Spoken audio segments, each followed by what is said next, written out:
When she turned around again, a figure with a bag over its head appeared in front of her and enthusiastically made a heart gesture. But when she looked more closely, the figure had disappeared, replaced by a cake on the table, with a heart drawn on the box. A series of strange events made Liz feel that this place was eerie. She called her friend, hoping they could come and pick her up. However, her friend on the other end seemed like a different person, saying strange things like, "Will you come to find me?"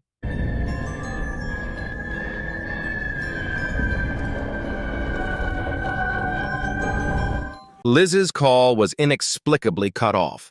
Just as Liz didn't know what to do, a car arrived outside. It was Marco returning. Marco's return felt like a lifeline to Liz.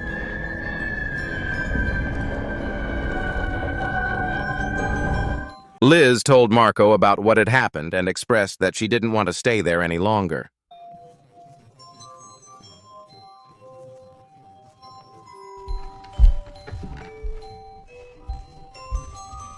Marco made an excuse that he had unfinished business and hoped Liz would wait for him a little longer. Then, Marco checked the entire house and found no one else. Liz stayed a little longer. She didn't know that Marco actually intended to keep her there. Under Marco's sweet talk, Liz was soon coaxed into compliance. However, when she went to the bathroom, Liz found a photo in the corner. The photo showed Marco with another woman. Marco had clearly said he wasn't married, so it seemed he had been deceiving her all along. Liz confronted Marco, wanting an explanation. But Marco seemed indifferent, which made Liz very angry, and she refused to stay any longer. "I understand, but I can't let you do that." Realizing he could no longer hide it, Marco stopped pretending and admitted he had indeed deceived Liz. There were indeed other beings in the house, appearing as women, but he didn't know who they really were. When Marco was young, he met their mother in the forest, which was 20 years ago, but for some reason, Liz looked exactly like their mother. Marco was granted eternal life by them, but the condition was that he had to bring a woman back every so often. Hearing this, Liz finally understood that eating the cake meant she was the chosen one. Marco had made her a sacrifice. Knowing Marco's true nature, Liz panicked and tried to escape, but the door was already locked. Liz anxiously searched for an exit, but it was all in vain.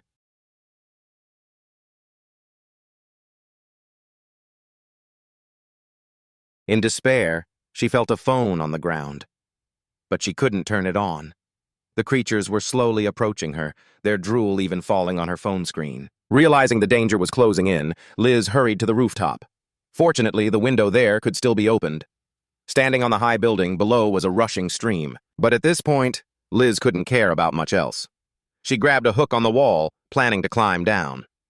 Just as she looked up, 3 shadows appeared above her. In the terrifying moment, Liz's limbs went weak, and she fell into the stream below. When she woke up again, she found herself lying in a basement. The creatures hadn't eaten her directly. As the woman with the bag over her head slowly approached, Liz asked her a question. "What exactly are you?" But the woman's answer shocked Liz. The woman actually claimed to be Liz's child.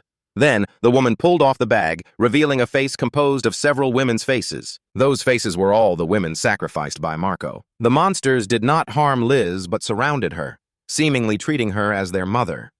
It turned out that on the day they met Marco, the monster's mother had died. To survive, they took Marco as a servant, granting him eternal life while requiring him to find sacrifices for them. Listening to Liz's screams from the basement, Marco thought the monsters had eaten her and fantasized about gaining eternal life again. But slowly, he found his skin wrinkling and his body aging. Marco still didn't understand what was happening when a monster appeared in his room.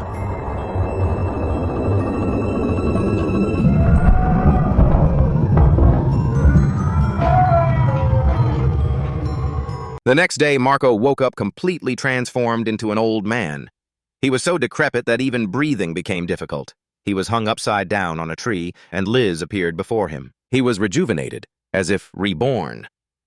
Liz held a piece of cake and fed it to Marco, just like Marco had tricked Liz into eating the cake before. Now it was Marco's turn to become the sacrifice. The film ends here. The whole movie is essentially about Marco using emotions to trick Liz into coming to the forest cabin, intending to sacrifice her to gain eternal life again. After the plot was exposed, Liz tried to escape, but couldn't. However, who would have thought Liz resembled the monster's mother, and the monsters truly treated her as their mother? Thus, the monsters granted Liz eternal life, while Marco was abandoned and ultimately became the sacrifice. It's a kind of ironic twist, like trying to steal a chicken only to end up losing the rice. In the movie, Liz transitions from relying on Marco's protection to breaking through the deception and fighting back for her own protection. Perhaps in a world where good and evil are hard to distinguish, others' protection might be a trap or a deception. Only with clarity and courage in one's heart can one truly protect oneself. Only you can be your own true guardian.